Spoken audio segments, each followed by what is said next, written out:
Meu nome completo é Renata Ascari Stolli, a data de nascimento 22 de maio de 65 em São Paulo. O nome do meu pai era Fernando Bruno Stolli e da minha mãe Aida Ascari. Meu pai é alemão e minha mãe árabe. Minha mãe era dona de casa, o meu pai era dentista, depois foi trabalhar com marketing e, na verdade, a minha mãe vem de uma família, né, que já era da indústria de plástico, da indústria de cosméticos aqui no Brasil. Você tem irmãos?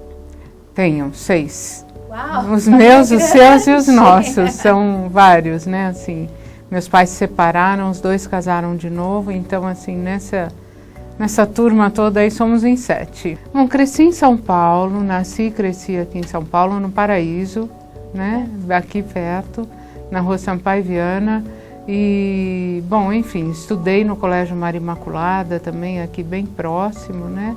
Um colégio muito legal, assim, o estudo era bem puxado. Eu lembro que na minha época só faltava até aula de bordado, né. Que se tinha tudo, datilografia, enfim. Era um colégio que na época só tinha mulher também. E passei a minha infância aqui no Paraíso, né? Cresci no bairro. Gostava muito de boneca, né? Adorava brincar de boneca, de casinha, com todos esses irmãos também em torno, né? Era uma folia, né? Então, assim, depois do objetivo, prestei faculdade, não sabia bem o que eu queria. Veja você que eu prestei administração de empresas, agronomia e publicidade, né? E a primeira que eu entrei foi onde eu me inscrevi, porque eu estava louca para viajar. Até aí eu já tinha trabalhado 1 ano como propagandista de um laboratório médico, que é a Merck Sharp Dome, a MSD, né? E naquele ano eu lembro que eu ganhei uma grana, era o suficiente para comprar um carro velho, né? Mas dava. Ou passar o verão no Nordeste. Eu escolhi passar o verão no Nordeste. E quando eu voltei, vamos lá, continuar a vida, né? Comecei a estudar e trabalhava na época como vendedora de propaganda em ônibus. Veja você, eu acho que assim, o sangue árabe, né? Essa coisa de comércio sempre nas veias, né? Na Unip me formei em 86. Até para trabalhar, assim, meu primeiro emprego, pelo fato da minha mãe, da criação árabe, tudo, não foi algo assim tão fácil assim, né? Que ela aceitou tranquilamente, porque tem toda uma resistência, né? Que mulher tem que casar, ter filhos, né? Tudo. E não era bem esse o script, né? Que eu escolhi para mim. E, enfim, então assim, nessa época que eu estudava, estava na faculdade, era um trabalho meio que alternativo, mas foi uma ótima experiência. Porque, meu Deus, como o pessoal nessa área, assim, é outra coisa, né? Vendas é um outro mundo. Valeu muito, acho que foi uma experiência muito válida para a minha vida. E aí, no final de 86, tem um parênteses aqui muito importante, que foi um grave acidente de carro que eu sofri nesse período. Meu trabalho de conclusão de curso na faculdade era uma linha de perfumes, né? E eu estava conduzindo todo o grupo. Mas olha só, começou, eu acho que é algo muito maior até com esse acidente. Não dá pra gente falar que um acidente é algo, né, assim, bom na vida, mas para mim foi uma experiência única, porque esse acidente foi muito grave, até hoje eu não lembro. Eu estava voltando de Alphaville, devia ser meio-dia, 1h, um dia de sol, assim. O carro provavelmente capotou, a pessoa que me socorreu pegou o carro já capotando, também não viu como foi, né? E você que estava dirigindo? Eu que estava dirigindo, estava sozinha. E me levaram para o primeiro hospital, ninguém queria socorrer, porque foi um acidente bem grave, eu tive fratura de crânio, eu perdi uma parte da orelha, assim, sangrava muito, então, e eu estava desmaiada, obviamente, né? Então, ninguém quer socorrer, ele me levou para o primeiro hospital que tinha na frente. Você imagina, quando minha família chegou, falaram, olha, pode levar ela para casa. A pressão 5/3 e fratura de crânio, né? Só. Então, bom, graças a Deus fui socorrida a tempo, fui levada para o Sírio libanês e lá eu fiquei durante 1 mês em coma. Então essa foi uma experiência realmente assim muito importante na minha vida, porque foi onde eu descobri Deus. Então foi mais ou menos em junho de 87, por aí julho, por aí que eu comecei a retomar a vida normal. E o que eu comecei a fazer, nessa época a minha família, eles tinham, além da fábrica de plásticos, tinham outros sócios, tinham uma fábrica de cosméticos, que era a Freedom na época, a Mesan, que era uma fábrica também de acessórios para cosméticos, e uma agência que atendia clientes nessa área de cosméticos, pessoas que queriam desenvolver produtos, enfim. Mas logo eu me animei a trilhar um caminho solo, né, a trabalhar. Eu vi que assim, muito mais do que a fábrica, o desenvolvimento daquilo, eu tinha um viés muito mais forte e inclinado assim para a parte de design. Pela própria formação que eu te falei, né, comecei com educação artística, quando eu era pequena também estudei arte, sabe, assim, sempre foi algo que eu gostei bastante. E foi também nesse período que o mercado começou a se abrir. E eu comecei a fazer algumas viagens, fiz nessa época também uma das primeiras viagens para fora, que foi para a Feira de Bolonha, na Itália, que foi super legal, primeiro por estar indo sozinha, viajar, a feira, aquele mundo, né? Enquanto o Brasil era um mercado fechado, imagina a Feira de Bolonha, né? Nessa época, era um mundo, né? E também foi a primeira viagem que eu fiz sozinha depois de Bolonha, coloquei uma mochila nas costas e fui me aventurar pela Grécia, pela Itália. Também foi uma experiência única, que eu percebi como, nossa, tem vida do lado de fora, né? Que existia um mundo, né, inteiro. E a Europa sempre foi algo que me atraiu muito. Minhas aulas favoritas eram as de história.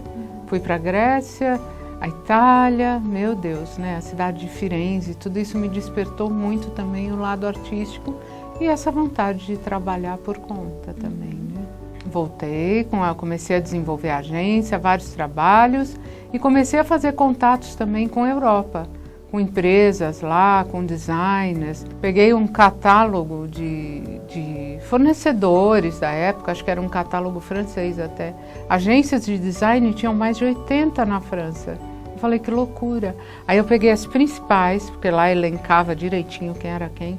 Escrevi para todos, na época mandei fax, porque acho que nem e-mail rolava, e marquei uma viagem para Paris e fui visitar várias empresas de design em Paris. E eu lembro que um dos principais designers que me atendeu foi Pierre Dinant, que ele é o nosso papa do design mundial da perfumaria moderna. E eu lembro que eu fui conversar com ele e falei, né, se ele não queria um agente no Brasil. Naquela época o nosso mercado estava se abrindo e todo mundo de olho, né? Falava, que país é esse, né? Com empresas como Avon, Natura, Boticário, né? Começando a se desenvolver nessa área de perfumaria. A gente fez vários projetos para o Boticário, vários para a Natura. E o último projeto que eu fiz com ele, o de maior sucesso, até foi o Caiaque, que é um best-seller, né, hoje do mercado brasileiro e por que não dizer até do mundo, né? E essa era a época que eu tinha, assim, tudo para estar, assim, eu ia alçar o meu grande voo nessa área de design. Na época eu tinha uma agência na Vila Olímpia, tinha vários clientes, eu era um nome na área de perfumaria, adorava festas, né? Fazia umas festas quentes, que vinha gente de Paris para as festas. Todos esses fornecedores, diretores, iam todos para a agência, conheciam os clientes. Enfim, acabei circulando muito bem nessa área, sempre profissionalmente, mas sempre reunindo muitas pessoas, consegui agregar muito em torno desse ambiente. O design também pede, né? É uma área mais descontraída, tudo permite, né? Esses encontros. E nessa época eu lembro que eu devia ter uns 15 funcionários na agência, estava indo super bem. Foi quando Pierre Dinant me convidou para fazer uma exposição da perfumaria brasileira, olha só, no Museu do Japão, do qual ele era curador. Eu falei, ótimo. Voltando para o Brasil, eu falei, vou pesquisar, ver o que eu encontro na área para documentar essa exposição, né? Você tem que ter um mínimo, né, de literatura, de bibliografia, para fazer uma exposição. Foi aí que eu me deparei com uma realidade que eu nunca podia imaginar existir no Brasil naquela época, né? Não existia nada escrito sobre perfumes. Isso foi em 97. 97. Não tinha nada escrito sobre perfumes. Eu falei, meu Deus, eu vou fazer um livro. É fácil, né? Eu achei que era assim. Achei que seria assim, né? Que eu ia faturar 1 milhão, que ia gastar uns 500 para fazer um livro bem bacana, que ia vender que nem Paulo Coelho, que minha vida ia mudar para sempre e pronto. E que, além de tudo, ainda ia fazer tudo isso em 6 meses. A sorte é que a história da perfumaria, como eu te disse, é bem recente. Eu considero assim a indústria mesmo da década de 90 para cá, que foi o grande desenvolvimento, mas a gente já tem sinais de indústrias no Brasil da década de 40, 50, 60. E eu, como nasci em 65, assim, não foi tão difícil encontrar pessoas vivas ainda, né? Eu quero fazer um agradecimento especial aqui a uma pessoa que, se tivesse viva, merecia uma entrevista, que é o Dudu famoso, né, da FAV 105, que era da Feminist. Ele me ajudou demais, porque ele conhecia todo mundo na época e ele fez questão de me apresentar às pessoas. Foi uma das... Porque é uma ideia louca, né? Você tem uma agência assim super próspera, aí você resolve fazer um livro. Eu demiti meus funcionários, eu entreguei a casa, eu dei os móveis, sabe assim? Agora eu vou fazer um livro. Então, assim, teve muita gente que duvidou da história, falou, a mulher pirou, né? Enlouqueceu, né? Mas ela foi muito honesta comigo. Ela falou, ou você foca na agência, ou a gente vai ter que encerrar por aqui, né? As atividades, tudo, porque... Realmente, eu não estava mais aportando projetos, eu desliguei e falei, eu vou fazer esse livro. Eu não sabia o que era, sabe? Para mim era um túnel, tinha uma luzinha lá dentro, sabe Deus onde? Mas assim, sabe quando você sente, né? Que é algo, de novo, eu senti aquilo que eu senti no momento do acidente. Por isso que eu falei que foi algo muito forte para mim. Foram 3 anos dos bons, que foi dos 33 aos 36, dos bem bons, que eu não fazia mais nada, que eu só fiz o livro. Mas foi maravilhoso, eu te falo assim, conversei com várias pessoas, né, através do outras pessoas. Por exemplo, da Febo, eu falei com a filha do fundador. Eu tenho um documento histórico que eles me deram, uma cópia, que vai desde a primeira duplicata da empresa até o documento de venda para a Procter. Coisas assim que, quando eu falo, todo mundo se encanta, assim, porque, meu Deus, são documentos históricos aí do Brasil, né? Assim, coisas que construíram a indústria de perfumes no Brasil. E no fim o livro, nossa, foi uma grande realização. Primeiro que as 2 principais empresas do mercado me patrocinaram, que foi, na verdade, na época, o Boticário e a Natura, juntas. Algo até difícil, né, da gente ver hoje, mas assim, eu não queria que fosse também uma empresa internacional, né? E eles me ajudaram junto com alguns fornecedores, claro, mas assim, foi uma grande realização para mim. Pessoas já se tocaram assim, emocionalmente, o coração mesmo, com as páginas. Já gente que eu não conhecia me ligava, às vezes, ou me escrevia de outros cantos do mundo e falava, o que é esse trabalho? E a gente percebe em cada página do livro, assim, tem realmente muito amor, muita dedicação. Depois de toda a pesquisa, de escrever, de editar, como escolher as fotos, a equipe toda que trabalhou comigo no livro também teve muito cuidado, muito carinho. Então é uma obra de arte mesmo, feita com muita paixão. Passado esse ano, né, que eu fiquei realmente em crise, teve uma época que eu fui, no meio do ano, eu fui para Nova York. Em 2002. Meu pai sempre falava que eu devia visitar um lugar em Nova York chamado Cloisters, que é uma espécie de museu separado do Metropolitan, mas pertence ao Metropolitan, mas leva uma jornada, né, um dia para você visitar. E eu fui visitar um dia até por esse trabalho todo do livro. Enfim, nos Cloisters tinham jardins lindos que eram plantadas ervas aromáticas, tudo, um lugar muito, muito especial. E no dia que eu fui visitar, meu pai faleceu aqui no Brasil, eu não sabia. E foi no final do ano que o Dr. Miguel Krisner me ligou.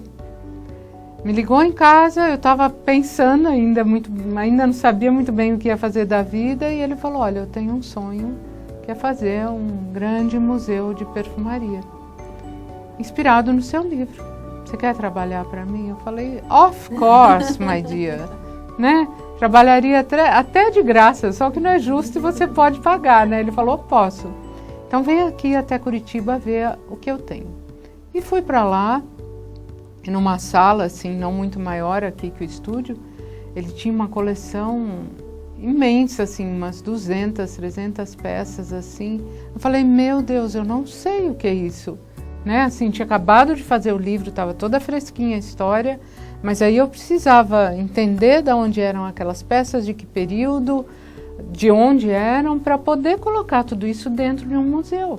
Aí foram então esse período, né, que eu fiz o livro, que foram 3 anos, 1 ano de depressão, aí esse período intermediário, e depois foram mais 3 anos para fazer o Museu do Perfume, que abriu em Curitiba em 2004. Então o museu abriu em Curitiba, foi em 2004, e ficou lá até o ano de 2010, quando foi transferido aqui para São Paulo.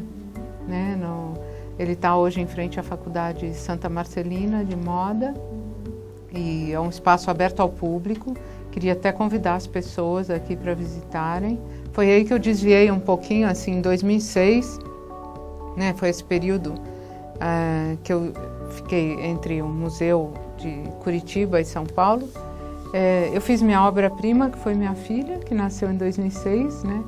Hoje chama Isabelle, né? Uma boneca, né? Assim, só trouxe luz para minha vida, prosperidade, porque mais uma vez, quando eu terminei o museu, eu lembro que eu pedi mesmo, assim, com toda a fé para Deus iluminar meu caminho, porque foram projetos grandes, intensos, e você termina, Cris, você não volta onde parou, né? Dá um vazio também, né? Dá um vazio, né? Que termina, são uns jobs bem grandes, assim, termina e fala, e agora, o que eu faço? Vou fazer consultoria, vou fazer... Né? Fiz um ou outro perfume, como eu fazia, já não como designer, mas como consultora da área. Eu fiz o perfume para Melissa, fiz uns projetos bem legais nesse período. E fiz um livro sobre banhos. Foi quando eu comecei a fazer os guias de perfume. De 2008 a 2011, eu publiquei 4 exemplares do guia de perfumes, que virou uma febre aí para quem é da área, todo mundo colecionou, né? E não só quem é da área, mas também as pessoas que gostam de perfume. O guia era encartado com uma revista, né? Ele saía sempre no mês de outubro, uma vez por ano, e uma edição bem fácil. A pessoa fazia um teste, tanto homem como mulher, respondia o que ela gostava mais, isso remetia ela a um estilo, se era moderno, clássico, esportivo, e dentro desse estilo estavam as famílias olfativas. E dentro das famílias olfativas, que eu respeitava bem a lógica das indústrias, de tudo isso, não feri ninguém, mas assim, era uma linguagem mais didática, né? As pessoas encontravam dentro dessas famílias olfativas os principais perfumes nacionais e importados, que é o que ninguém mistura também. Então o guia foi um grande sucesso, até hoje as pessoas me escrevem, sabe? E uma nova edição está saindo daqui a um mês.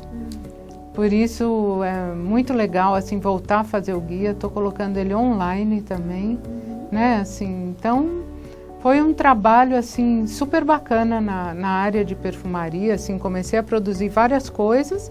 Aí veio o convite da Tânia Bulhões para que eu desenvolvesse para ela o projeto na área de educação olfativa para pessoas com deficiência visual. E, enfim, ela queria desenvolver esse projeto, precisava desenvolver. Eu já tinha ideia de fazer uma escola faz tempo, já tinha inclusive ido para Paris nesse período, conversei com algumas escolas francesas, cheguei a fazer até a formação numa das escolas, chamada Atelier Parfum, que era ligada a Thierry Mugler, enfim, uma escola bem inovadora na época, bem diferente. Né? Cheguei a fazer a formação lá e estava disposta a abrir a escola aqui quando veio esse convite da Tânia. Então, assim, só que ao invés de começar com pessoas que enxergam, você vai começar com as pessoas que não enxergam. Falei, muito bem, vamos lá, né? E aí foi o projeto que se iniciou com a Fundação Dorina, né? Com a Fundação Dorina Novil. E do zero, assim, eu achei que a parte mais fácil, assim, fosse ensinar, assim, não imaginava qual eram as dificuldades, né, da pessoa com deficiência visual.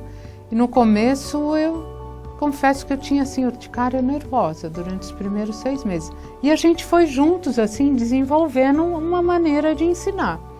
O meu livro, o Brasil Essência, os 4 guias de perfumes, tudo isso foi passado para MP3, depois foi passado para a Daisy. Então a gente foi desenvolvendo, encontrando a maneira de ensinar e achei que depois de ter feito o livro, o museu, era um copy-paste básico ali, tudo certo, né? Só que não.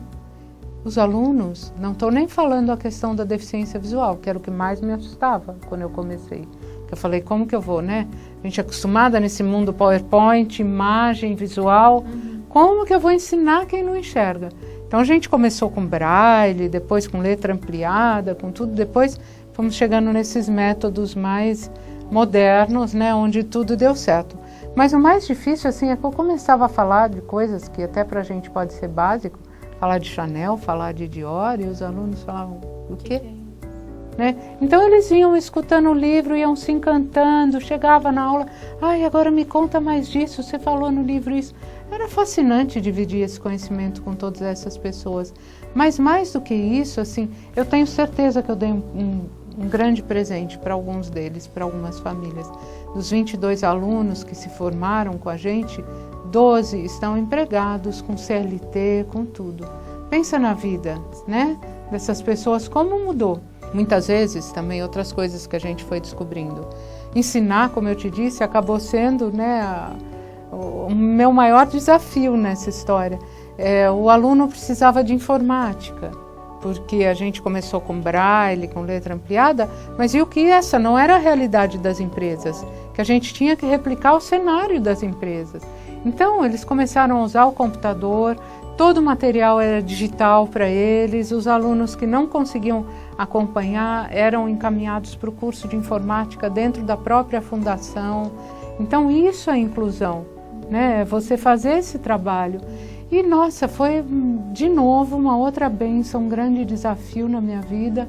Mas agora eu acho que eu já estou no crédito, sabe? Já estou achando que foi muita coisa. Porque, meu Deus, quando eu olho para trás, penso naquele acidente, eu falo, realmente, eu consegui transformar muita coisa, consegui realizar muita coisa. E nunca de maneira, acho que nunca também me apropriei devidamente do meu espaço, que é uma coisa que eu estou fazendo realmente hoje. Então, assim, são o guia impresso, o guia online. Estou reeditando o meu livro Brasil Essência também, atualizado. E foi isso que eu encontrei agora para retomar.